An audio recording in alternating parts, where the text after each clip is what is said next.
kita bisa mungkin berspekulasi bahwa dalam hal ini hubungan antara Xi Jinping dan Trump yang sangat penting, pemerintah Amerika, pemerintah Cina, bisa dimediasi oleh faktor-faktor perdagangan dan teknologi yang bisa mempersatukan mereka.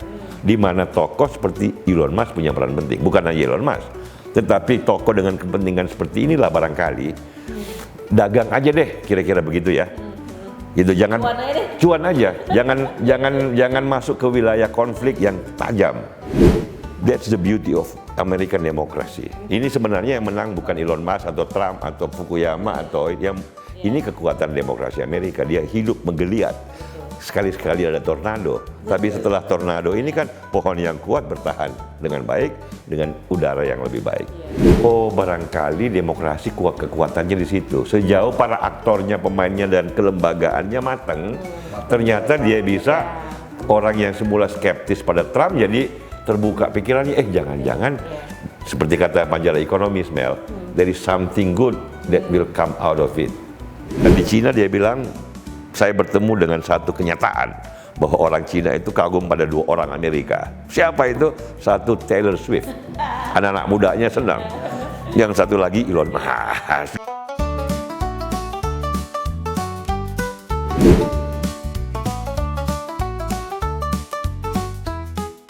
Hello everybody, welcome to Padepokan Gunung Salak Freedom Institute, tempat yang asik untuk obrolan penuh daging tanpa bikin pusing. Dan hari ini kita satu meja, pertama di satu meja setelah terpisah oleh jarak dan waktu.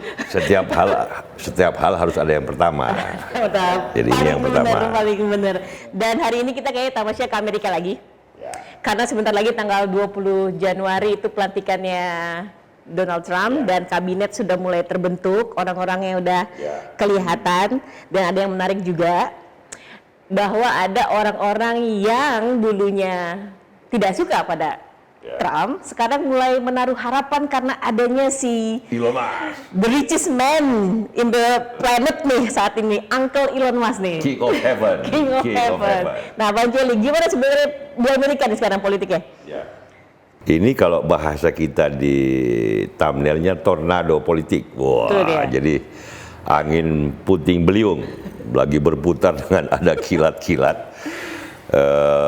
Pohon yang nggak kuat akarnya tumbang, tetapi yang akarnya kuat bertahan. Setelah adanya puting beliung, langit lebih cerah. Kira-kira harapan orang begitu.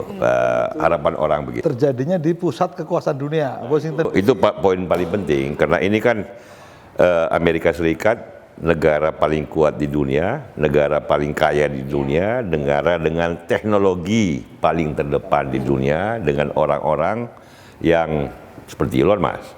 Sekarang kan kalau kita lihat 10 perusahaan terkaya di dunia, itu kan 8 perusahaan teknologi dan cuma satu yang bukan perusahaan Amerika, yaitu TSMC dari Taiwan. Itu pun perusahaan teknologi yang membuat chips, pesanan Apple, pesanan Elon Musk, pesanan Tesla kan. Nah, jadi ini memang perubahan besar mungkin terjadi at the frontier of the state of the United States. Gitulah kira-kira. Pusat kekuasaan, Kongres, White House, ya. Pelantikannya baru kurang dari 2 minggu dari sekarang kan, seperti kata Amel 20 Januari. Ya, tetapi gelora perubahannya dalam berbagai dimensi sudah mulai terjadi, terasa. Kalau di sana tuh nggak dipanggil satu-satu pakai seragam gitu ya? Enggak ya, ke Mar-a-Lago ya, Mar-a-Lago, Florida, karena kan belum di Washington ternyata Trumpnya. Tapi yang berbeda dengan Trump 8 tahun lalu pada saat dia jadi presiden adalah yang justru yang sekarang yang sangat menarik. Karena baru pertama kalinya orang seperti Elon Musk. Elon Musk ini kan perwakilan aja dari sebuah ekosistem yang banyak disebut sebagai orang-orang dari tech sektor gitu ya. Yang umumnya dari Palo Alto, San Francisco, Silicon Valley itu ya. Silicon Valley, lembah Silicon. Walaupun Tech Bros, walaupun awalnya Elon Musk dan sampai sekarang pabrik Tesla. Ya, Padepokan lembah Silicon. Memang pabriknya Elon Musk kan ada di Cina, ada di Texas, tapi kan tumbuhnya ekosistemnya itu. Nah, jadi selain Elon Musk sama Vivek ya, itu juga yang lain seperti Mark Anderson. Mark Anderson ini salah satu venture kapitalis yang terbesar di Silicon Valley. Dia sekarang kalau dia wawancara dia bilang setengah waktu saya di Mar-a-Lago memberikan voluntary advisory role gitu loh. Jadi orang lihat bahwa ada sesuatu yang baru sama sekali di Amerika sekarang ini, di mana tidak terjadi dalam peralihan kekuasaan baik di Amerika sebelumnya maupun di berbagai negara yang juga sudah kan banyak yang sudah selesai pemilu gitu dan mau transisi kekuasaan. Nah, pertama kalinya di Amerika, the Silicon Valleys, ya, the tech bros go to Washington DC. Biasanya mereka ikut menyumbang aja, tetapi setelah itu pasif. Biasanya kalau ada di satu artikel tuh kalau misalnya dia ke Washington tuh dibully justru sama Kongres. Ya dibully, dipakai duitnya aja.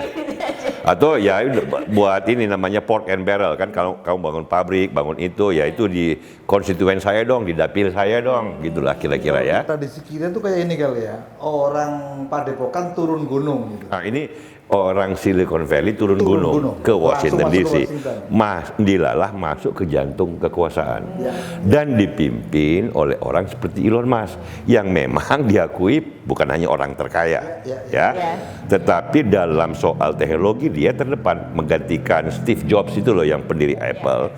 Dia sudah melakukan revolusi, sudah kita bahas beberapa kali, revolusi mobil listrik, revolusi roket angkasa luar, revolusi robotics, dan terakhir ini dia bikin revolusi artificial intelligence lewat XI itu loh, XAI itu salah satu ininya Grok produknya kan yang kita pakai juga untuk bikin thumbnail gitu loh. Nah, dia memang dianggap sebagai tokohnya dan dia sekarang sama Elon Musk kan dianggap brother in chief. Jadi diberikan kesempatan untuk memimpin sebuah lembaga non-departemen yang namanya Department of Government Efficiency, DOGE. Nah, ini ternyata bukan hanya sekedar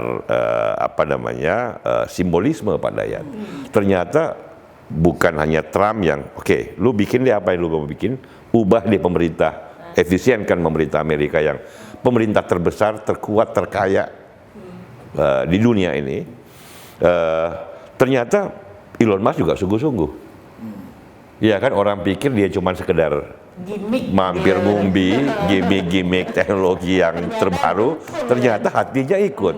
Dia pengen bener-bener, kalau kita lihat Twitter, bukan X, postnya, kan dia pemilik Twitter sekarang kan, dia ubah namanya jadi X, dengan 200 juta follower. Sekali dia ngirim post kan puluhan juta yang lihat. Nah, di postnya itu, dia beberapa kali mengirimkan video-video, klip-klip potongan dari Ronald Reagan, pidato Ronald Reagan, pidato dari Friedman. Ini tokoh politik dan tokoh intelektual tahun 80-an yang juga berniat mengubah Amerika, mengefisienkan pemerintahan, menderegulasikan dengan kalau di Eropa kan Margaret Thatcher kita pernah diskusi, tapi tokoh intelektual Milton Friedman dan Ronald Reagan sering di tweetnya repost oleh Elon Musk. Ini kan orang lihat, niat banget nih orang. Sampai tokoh intelektual ekonomi yang itu tanpa disangka-sangka dia tweet terus. Yang menarik sebenarnya adalah respon terhadap itu. Bagaimana kaum intelektual, ternyata kaum intelektual kelas 1 di Amerika, seperti Fukuyama, Farid Zakaria, bahkan Paul Krugman. Paul Krugman itu pemenang Nobel Ekonomi, penulis ekonomi kesayangan saya kalau di Amerika itu Paul Krugman sama Lawrence Summers juga menulis tentang Elon Musk. Farid Zakaria, mereka semua ini anti Trump, tidak suka pada Trump. Sampai sekarang mereka kritik Trump. Tetapi terhadap apa yang dilakukan Elon Musk, mereka juga were taken by surprise. Mereka bahkan menulis langsung, ada yang memberi usul, ada yang mengatakan ini dong, begini dong, bukan mengkritik dan memaki. Ya, tetapi justru menaruh harapan, memberi jalan keluar. Kalau misalnya Fukuyama bilang, kalau mau mengubah, di surat terbuka, open letter to Elon Musk, gitu loh. Ini Fukuyama ini Elon Musk-nya ilmu politik di dunia. Artinya orang terdepan dalam soal ilmu politik. Bukunya The End of History and the Last Man, itu bacaan. Saya mahasiswa baca itu, dan kalau nggak membaca itu merasa agak bodoh. Gitu ya, kalau nggak mengerti Fukuyama, gitu loh. Itu dia menulis open letter to Elon Musk. Dia kritik Trump, tetapi terhadap Elon Musk apa yang dikatakan, dia bilang this might be something new. Majalah Ekonomis bilang, dia juga majalah Ekonomis kan majalah terbaik di dunia, dan juga pro Kamala Harris kritik Trump. Tapi mereka bilang, editornya ya menulis yang laporan editorial terbaru itu mengatakan bahwa there might be something good comes out of it, gitu. Mungkin ada yang ternyata bagus nih, yang hasil dari tornado ini, gitu loh. Tapi mereka kan willing to embrace the possibility of change. Kemungkinan perubahan besar yang dirindukan. Kita nggak suka Trumpnya, kata mereka. Tapi kalau memang perubahannya positif, kenapa tidak? Nah, orang kayak Paul Krugman, Pak Dayat. Paul Krugman itu pemenang Nobel Ekonomi. Ini Elon Musk-nya ilmu ekonomi. Di zaman saya lah ya. Dan dia pengkritik Trump ya. Pengkritik habis.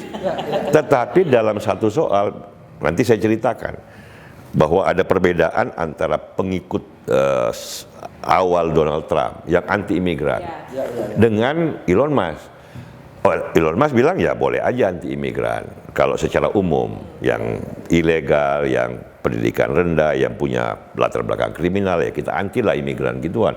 Tapi jangan imigran yang terdidik, kata Elon Musk. Saya ini imigran, begitu banyak pimpinan-pimpinan di Google, di Microsoft, di Palo Alto, di perusahaan Coca-Cola, Pepsi segala macam, itu imigran yang mimpin.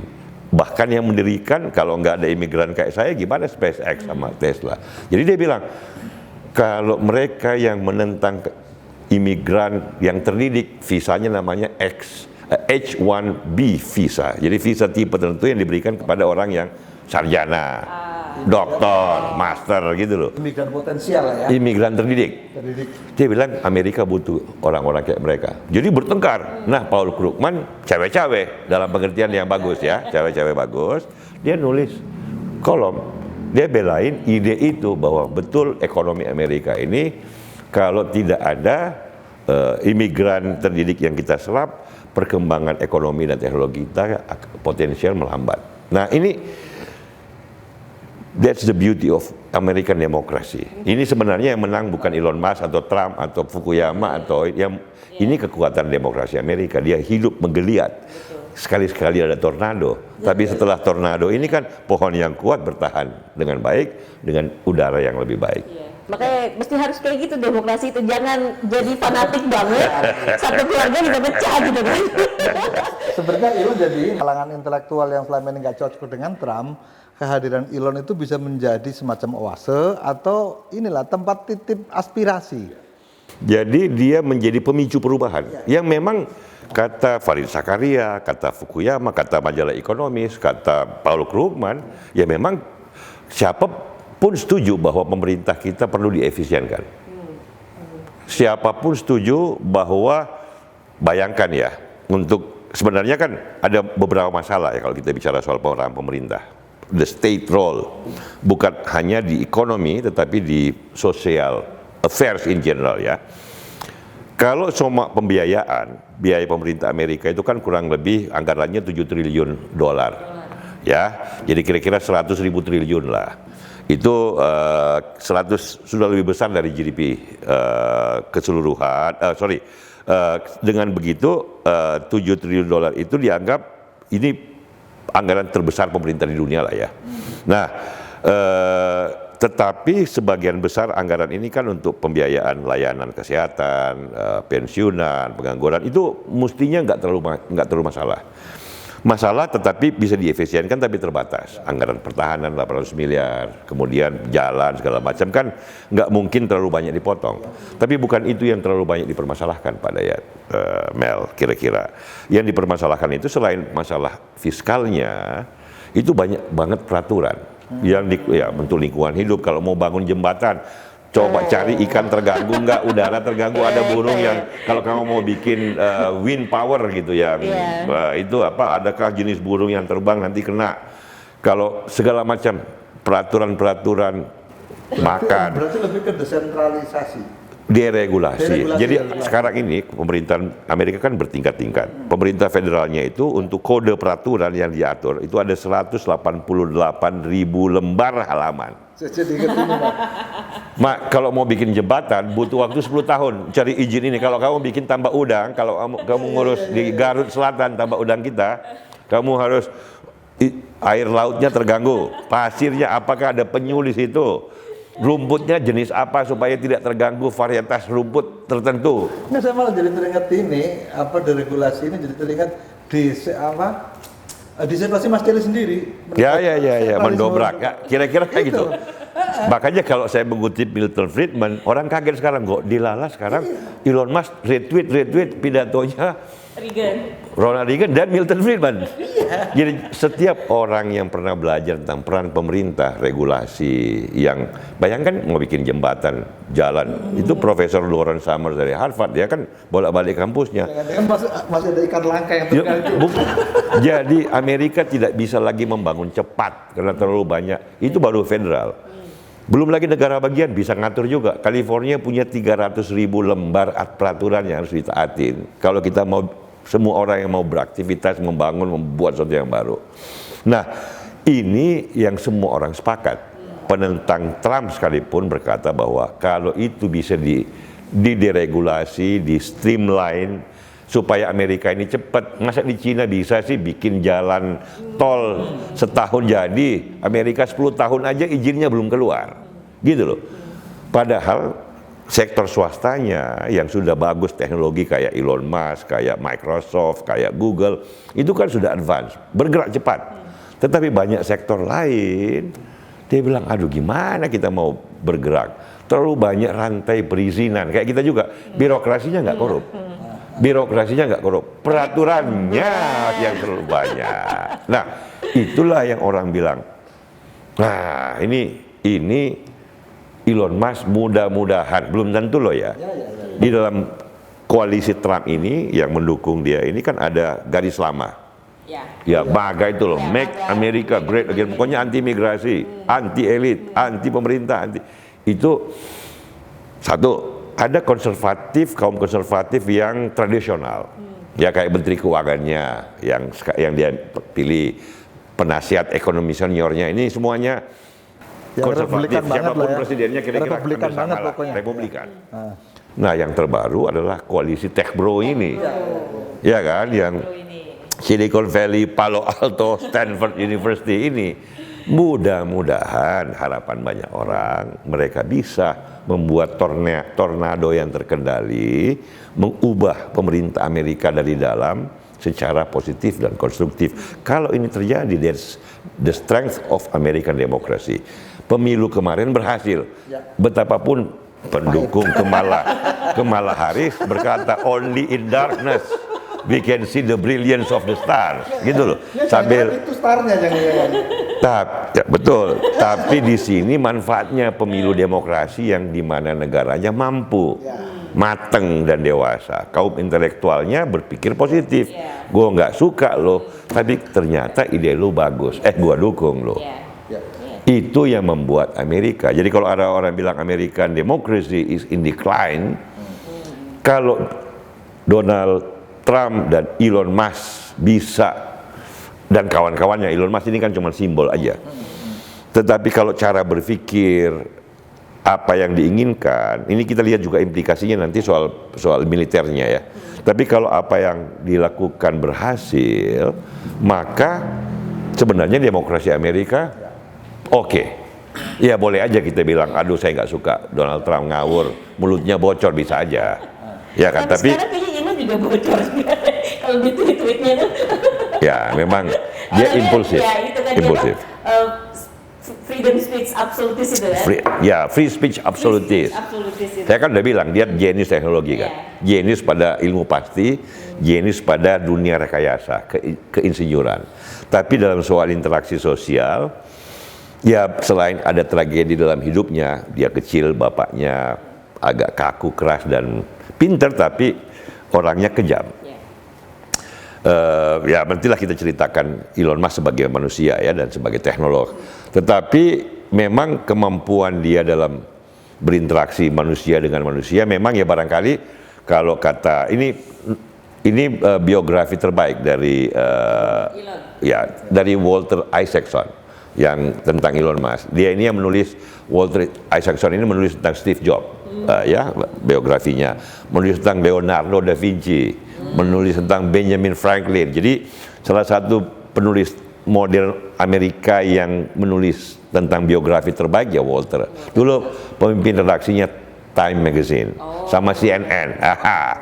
Tetapi dia sekarang menjadi full writer gitu ya dan menulis biografi orang-orang terkenal dan dia menulis bagus sekali. Nah, menulis Elon Musk dia bagus sekali.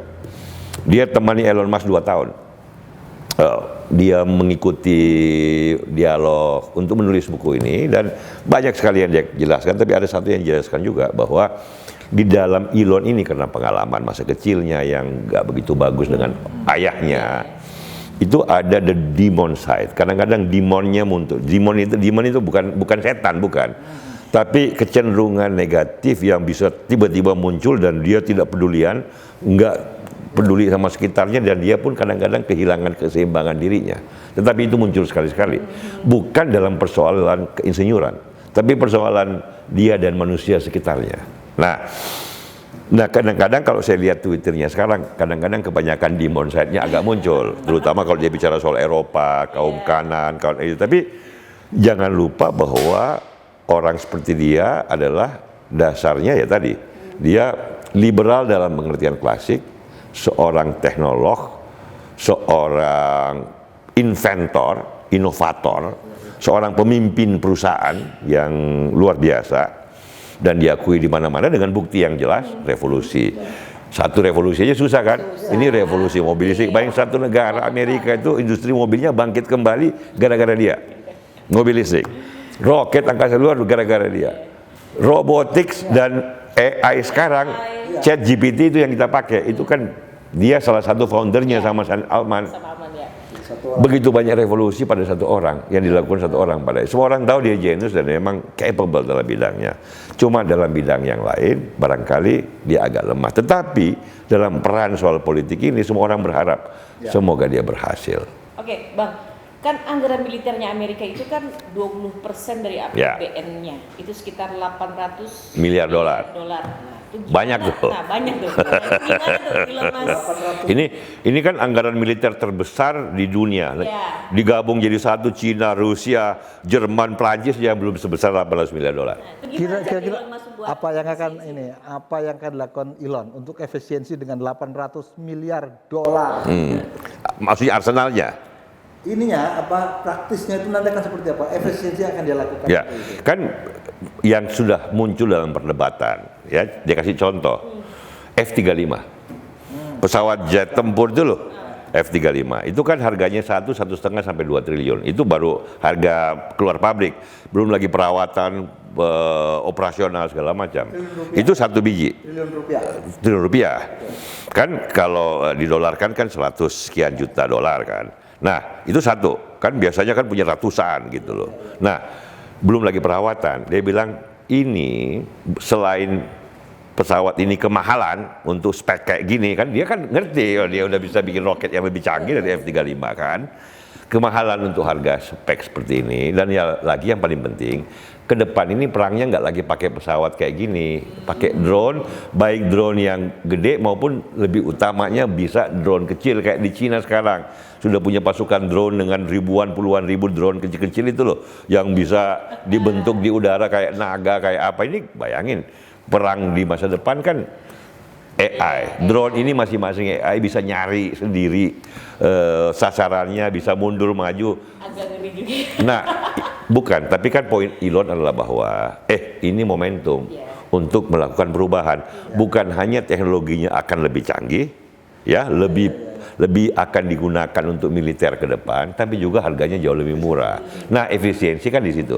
Dia tidak bilang bahwa kurangi jumlah prajurit Amerika, kan ada level di mana yang gitu-gituan kan nggak bisa dikurangin. Tapi bahwa satu spek arsenal yang penting kan tidak perlu semahal itu, atau kalau mau berpikir progresif ke depan, jangan-jangan yang gini-ginian nggak perlu lagi terlalu banyak, tetapi bangun satu arsenal yang baru yang memang adaptif terhadap kebutuhan militer zaman depan. Nah ini cara berpikir baru, dan orang-orang yang tahu teknologi dan perkembangan militer bilang, gila si Elon bisa sampai ke situ dia. Ya gimana dia nggak ngerti, dia bikin roket luar angkasa bolak-balik. Yang gini-ginian pasti begitu dia baca buku 1-2 buku langsung dia ngerti. Oh iya deh, kalau gitu kita bikin yang lain. Nah, contoh ini adalah salah satu aplikasi dari apa yang dia kira-kira bisa lakukan dengan Doge. Sekali lagi, Trump aja kan belum dilantik. Tapi banyak orang menunggu dan berharap semoga dia bisa berhasil, gitulah kira-kira. Oke Mas, soal luar negeri Mas, ini Elon kayaknya agak cerewet juga nih, banyak ngomong soal bahkan dia diisukan pacaran sama Perdana Menteri Australia yang keren tuh, Italia, Giorgia Meloni, juga kaum konservatif juga. Bahkan saya lihat ada yang bikin lagu dia dengan Giorgia Meloni. Nah, yang itu boleh juga, tapi saya tertarik juga yang ini, yang aspek-aspek politik lah ya. Misalnya dia dengan pemilu di Jerman, dia ikut terlibat dan lain sebagainya. Sebenarnya bukan terlibat dalam pengertian ikut seperti di Amerika kan lain, dia warga negara Amerika berhak. Kalau di ada keberpihakan. Kalau di Eropa sekarang ini dia mendukung AfD yang dianggap kanan keras. Di Inggris dia mendukung Partai Reform Party Nigel Farage. Tapi sekarang dengan Nigel sudah mulai bertengkar. Nah ini saya nggak tahu apakah, tetapi bagi saya yang paling penting bukan di situ dimensi kemungkinan peran Elon dan Amerika di dunia ya, terutama dalam hubungan dengan Cina yang jelas-jelas dua superpower nih. Kalau yang itu kan anggaplah variasi ya sudahlah. Kadang-kadang Elon juga mau bercanda rasanya ya, mau terlalu carried away dengan passion yang baru gitu. Yang paling penting bagaimana dengan Cina, dan kita sudah bicarakan bahwa dengan Cina barangkali dia bisa moderating factor yang membuat hubungan dua superpower ini yang sangat menentukan perkembangan dunia ke depan ini bisa lebih baik. Karena satu fakta bahwa Thomas Friedman, penulis kolumnis terbaik dari New York Times, menulis satu artikel beberapa 1-2 minggu yang lalu, judulnya itu kalau nggak salah Elon Musk dan Taylor Swift. Kenapa dia lagi melakukan kunjungan jurnalisme ke Cina, wawancara banyak orang, dan di Cina dia bilang, saya bertemu dengan satu kenyataan bahwa orang Cina itu kagum pada 2 orang Amerika. Siapa itu? Satu Taylor Swift, anak-anak mudanya senang. Yang satu lagi Elon Musk, gitu loh. Mereka tahu pada orang Elon Musk seperti Elon Musk, Cina nggak bisa menang dari segi high-tech manufacturing dan inovasi. Mereka tahu pada orang seperti Taylor Swift, anak-anak mudanya nggak bisa, maunya Taylor Swift kok. Jadi orang kayak Thomas Friedman bilang bahwa Elon Musk ini, ya kalau dia kan anti-Trump, dia maunya kalau bisa, udah deh, lu jangan yang efisiensi government, lu nggak ngerti politik, lu bantu Trump aja, tapi untuk engineering Amerika yang lebih bagus, gitu loh, yang terusin roket lo, terusin Tesla lo, pemerintah politik entah kejeblos sendiri. Tetapi apa yang dia katakan soal Cina itu benar, bahwa Elon Musk ini kan memang disayang orang Cina dan pemerintah Cina.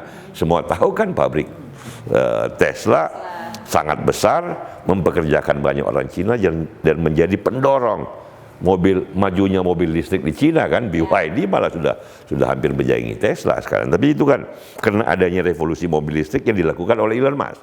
Jadi orang Cina respect. Nah, karena itu kita bisa mungkin berspekulasi bahwa dalam hal ini hubungan antara Xi Jinping dan Trump yang sangat penting, pemerintah Amerika, pemerintah Cina, bisa dimediasi oleh faktor-faktor perdagangan dan teknologi yang bisa mempersatukan mereka.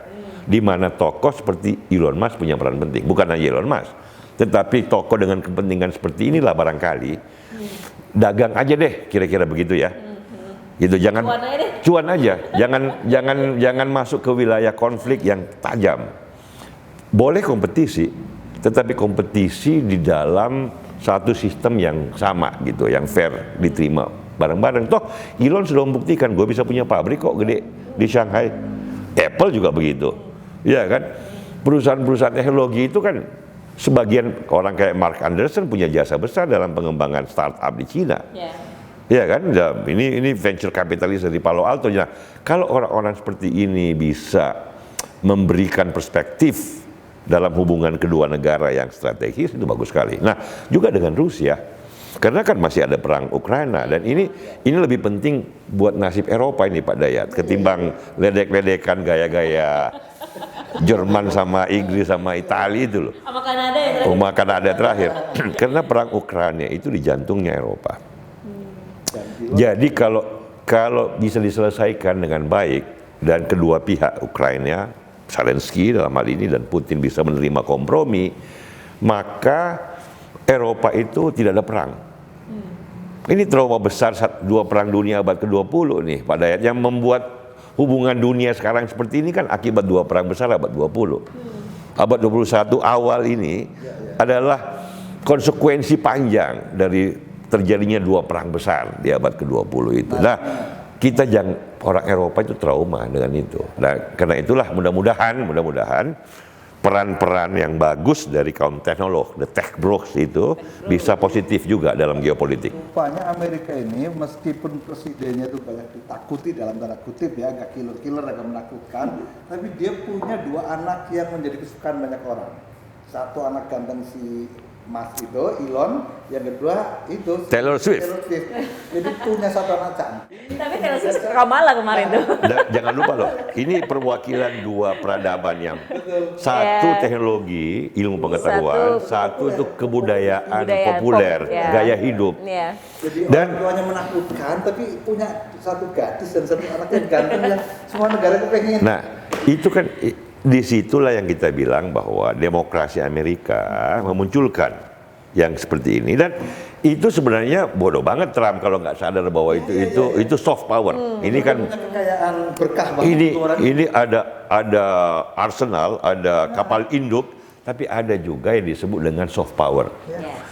Elon Musk itu kan kekaguman orang Cina dan pemerintahan Cina terhadap Elon Musk, kekaguman anak-anak muda Cina terhadap Taylor Swift, itu modal yang tak tergantikan. Karena peran bahasa Inggris kan, kita dengan segala upaya pengen tahu dan belajar bahasa Mandarin, tapi kan nggak gampang kita belajar bahasa Mandarin kan dalam usia seperti ini apalagi.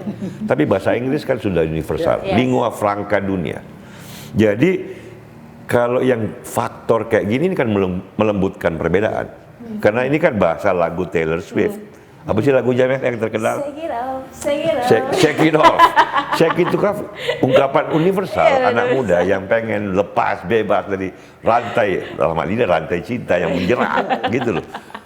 Intinya. Bisa aja rantai cinta yang menjerat. Lah bukan, kalau nggak gitu buat apa dia bilang shake it off? Shake it off begitu kan, runtuhkan, lepaskan. Ya pasti lepaskan dari apa? Iya kan? Lepaskan dari ancaman bahaya nuklir. Itu maksudnya shake it off, shake it off. Intinya yang saya mau bilang bahwa harus ada banyak faktor di luar obsesi pada kejayaan militer yang membuat semua bangsa termasuk Amerika dan Cina itu bisa berkembang sepenuhnya dan win-win, bukan zero sum. Tidak berarti Amerika menang, Cina kalah, atau sebaliknya. Gitu loh. Ini bisa menang sama-sama, kita pun ikut nyanyi, shake it off, ikut semua bangsa senang dengan perdamaian universal yang berisi pada kemajuan teknologi, kemajuan ilmu, dan kemajuan kebudayaan, bahkan kebudayaan populer. Kan itu yang membuat bagusnya. Nah, kembali kepada pemilu Amerika, pelantikan Trump, Elon Musk, tornado di Washington DC. Jadi kita bisa bilang in retrospektif ya, dalam melihat ke belakang, oke, pemilu Amerika kemarin yang dramatik, orang ribut, panas dingin kiri dan kanan. Oh, barangkali demokrasi kekuatannya di situ. Sejauh para aktornya, pemainnya dan kelembagaannya matang, ternyata dia bisa, orang yang semula skeptis pada Trump jadi terbuka pikirannya, jangan-jangan seperti kata majalah Ekonomis, Mel, there is something good that will come out of it. Nah, itu kan harapan kita, dan itu kalau itu terjadi, sekali lagi Amerika membuktikan kekuatan demokrasi Amerika yang oleh banyak orang dengan munculnya Trump, munculnya peristiwa 6 Januari itu loh, Trump memobilisasi pendukung menyerang Kongres, orang bilang Amerika yang dulu contoh demokrasi kok jadi rusak kayak gini ya. Kita semua sedih. Tetapi ini kan satu kebangkitan yang barangkali setelah tornado itu langit jadi cerah. Gitu loh. Rumput kembali hijau dengan awan-awan tipis tapi tidak mengganggu. Itu lah kira-kira Pak Dayat. Oke Bang, terus kenapa ya sekarang Elon itu jadi lebih ke kanan banget ya jadinya? Ya, Ada something kan di belakang ini? ya kesan saya juga begitu ya kan, kesan banyak orang yang mengamati. Saya terus terang saya mulai mengamati Elon, saya baca biografinya bukan hanya ini tapi 10 tahun yang lalu kalau nggak salah. Ya saya sudah mengikuti lah dari artinya membaca setiap ada tulisan serius tentang dia itu sudah cukup lama. Dan sejak awal saya berpikir bahwa dia waktu itu kan Steve Jobs baru meninggal. Dan Steve Jobs itu yang pendiri Apple yang menjadi ikonnya Silicon Valley. Palo Alto kan pusatnya ya di mana Stanford University berada gitu. Dia ikon terbesarnya kan, banyak ikonnya. Setelah meninggal ada pendiri Google, ada Mark Zuckerberg, tapi ternyata Elon Musk yang muncul sebagai ikon baru pengganti Steve Jobs ya. Waktu karena orang berpikir bahwa selain jagoan dalam software, kan dia juga sebelum dia roket mobil kan dia software dalam pengertian bisnisnya kan PayPal gitu loh. Dia menguasai software, tapi juga dia punya produk, yaitu mobil. Dan mobil ini bukan pesanan supply chain itu loh, pesan bahan ini dari mana, dia bikin sendiri mesinnya, kerangkanya dengan manufacture high tech yang massal gitu loh. Bikin mesin roket juga begitu, bikin roket juga begitu, bikin robotnya juga begitu. Jadi dia menguasai bukan cuma produk akhirnya, tapi dia membuat high end manufacturingnya, itu yang dikagumi di mana-mana kan. Nah, saya lihat bahwa pada saat itu dia memang jagoan fisika. Dia bahkan waktu kecil kan waktu dimarahin bapaknya jahat sama dia baca Nietzsche waktu remaja, dia baca Schopenhauer.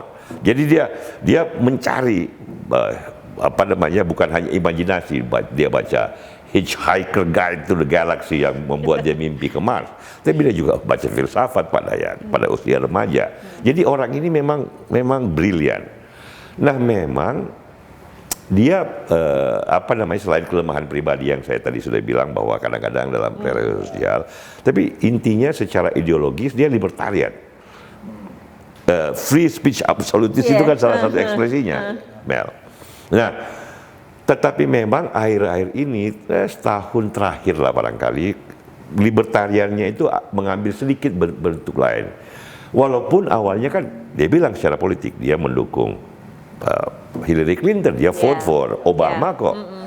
Baru pertama kali dia vote Republikan sebenarnya pada saat dia jadi warga negara kan, baru Trump. Itu pun setelah Trump ditembak aja ininya, telinganya nggak kena terus. Belum lama. Tapi memang tendensi ke kanan kadang-kadang agak keras yang sampai mendukung di Jerman, AfD itu mendukung di Inggris sekarang. Itu satu soal barangkali karena dia kecewa ya, yang kecil ya, di Biden bikin simposium mobil listrik sebagai presiden ngundang, dia nggak diundang padahal yang bikin revolusi mobil, dia tersinggung. Tapi kan nggak fundamental menurut saya. Yang fundamental lebih berhubungan dengan tragedi dalam keluarganya. Kan anak pertamanya kan meninggal, dia suka anak kecil, dia sayang sekali sama anaknya, sekarang 12, tapi yang langsung kandung dalam pengertian lahir dari istrinya yang pertama itu 5 orang, tapi yang pertama meninggal, yang kedua kembar.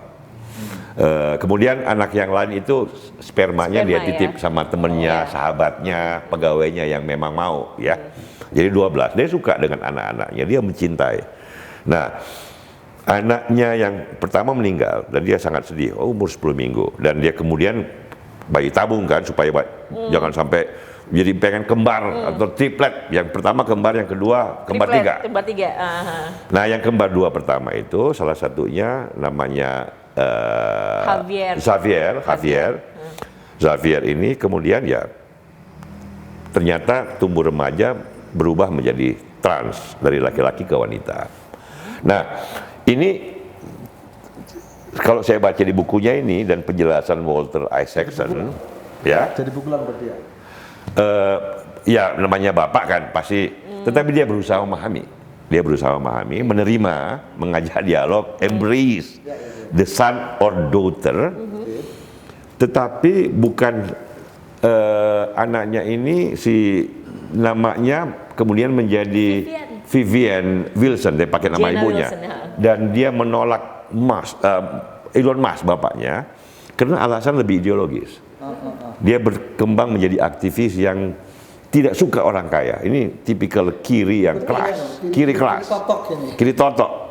Dia menganggap ya biasa anak remaja baru baca Marxisme, baru baca tentang kapitalisme. 3.000 triliun loh. Itu lagi ironinya kan bukan 3.000, 6.000 triliun. 6.000 triliun loh. Itu kan harta bapak. Jadi pewaris sah 6.000 triliun menolak semua ini. Semua loh. In a way itu anaknya Elon Musk. Bapaknya kan begitu. Dari segi pribadi. Jadi anaknya ini, nah Elon Musk saking pengennya anaknya itu senang. Siapa sih bapak? Nggak pengen anaknya senang sama dia. Bukan karena dia mewarisi, dia akan mewariskan uang 6.000 triliun, bukan loh. Tetapi anak ini menolak tawaran bersahabat karena dia ideologi. Nah, di situ Elon Musk bahkan menanggalkan nama Elon Musk kan, Musk-nya itu kan dia ganti ya Wilson, nama ibunya. Dan nggak mau ngomong sama bapaknya. Ideologinya dia ini anti kaya gitu. Anti kaya kan namanya pemikiran anti kapitalisme, kiri garis keras, menganggap setiap bentuk kekayaan adalah eksploitasi. Dia penggemar Diogenes apa gimana? Nggak tahu, pokoknya kalau mungkin Elon Musk berkata kepada anaknya, mungkin ya, Jangan-jangan musiknya Bob Marley dia. mungkin, tapi sampai gini, Elon Musk itu kan mungkin dia berkata kepada anaknya, kepada Vivian, bahwa saya itu dapat banyak uang kan bukan karena saya cari uang. Uang itu ikut di belakang. Saya dapat banyak uang karena saya inovatif. Saya berkarya yang positif yang disuka banyak orang. Kan? Saya berpikiran, disiplin, tajam, membuat sesuatu yang baru yang dibutuhkan banyak orang, karena itu uang ikut. Dia mungkin mau berkata kepada Allah, tapi anaknya nggak mau dengar. Dan saking Elon Musk gemes dan pengen buktikan kepada putri tercinta, dia jualin semua rumahnya, ada 5 rumah besarnya kan, untuk anak-anaknya yang banyak dia jual.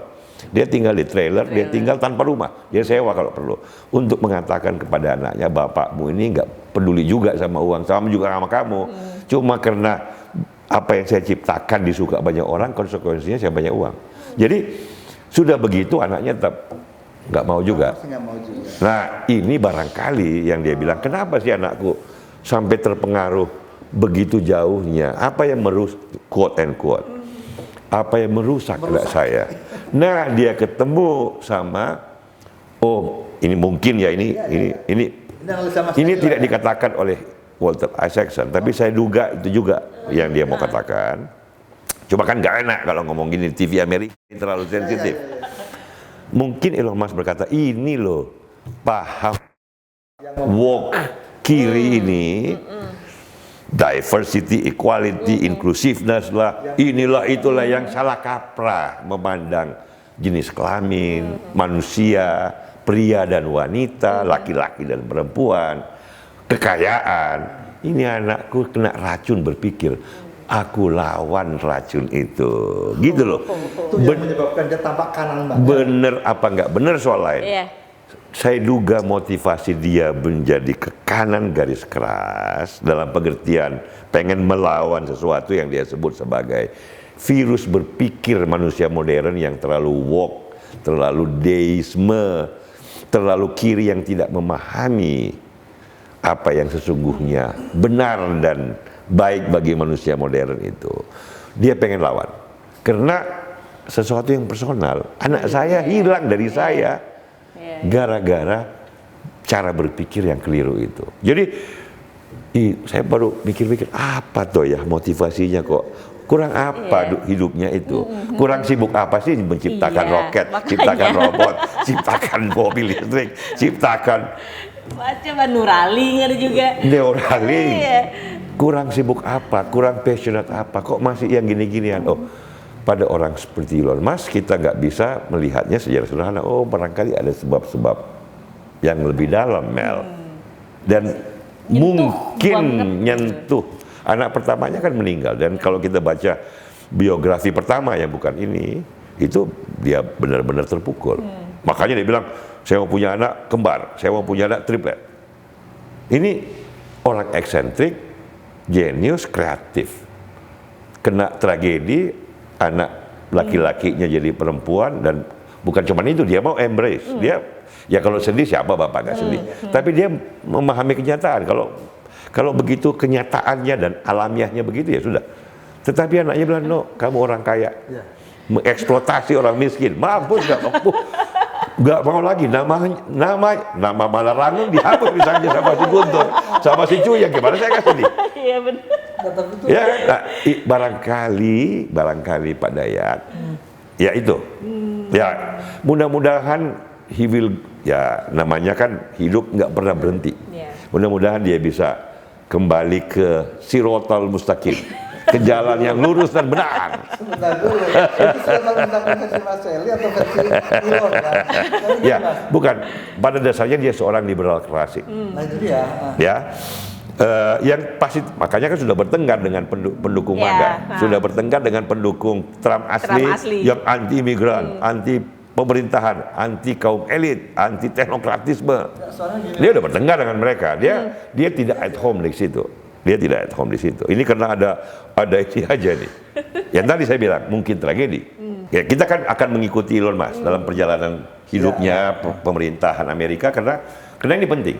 Barangkali Elon Musk sekarang manusia terpenting yang paling menarik di seluruh permukaan bumi ini. Salah satu yang terpenting, yang paling menarik, paling berjasa dalam pengertian membuat sesuatu yang baru. Dia nggak lahir mampir ngumpi aja. Dia mencipta sesuatu. He is the most interesting human beings on earth right now. Kedua, kita perhatikan barangkali kalau saya bandingkan kan hanya dengan si siapa? Si Medici kan, Henry Ford. Ya seperti itulah.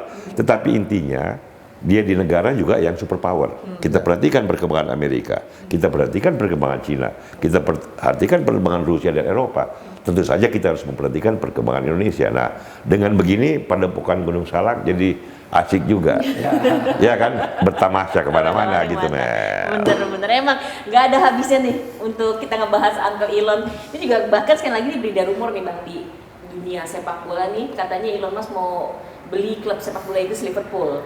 Nah, sebagai fans garis keras nih, please buy it. Please beli Liverpool, Elon. Jadi saya kira itu penutup kita ya. Oke, siap. Oke, baik, kita sudah dulu tamasya kita hari ini. Terima kasih Bang Kelly dan Pak Dayat, dan juga terima kasih kepada teman-teman Freedom yang sudah bergabung. Jangan lupa Perpustakaan Freedom masih ada di Wisma Bakri 1, Jalan HR Hasan Said, Jakarta Selatan. Kalau yang mau baca gratis, koleksi bukunya banyak dan tempatnya cozy banget. Oke, alright, see you again everybody. Bye bye.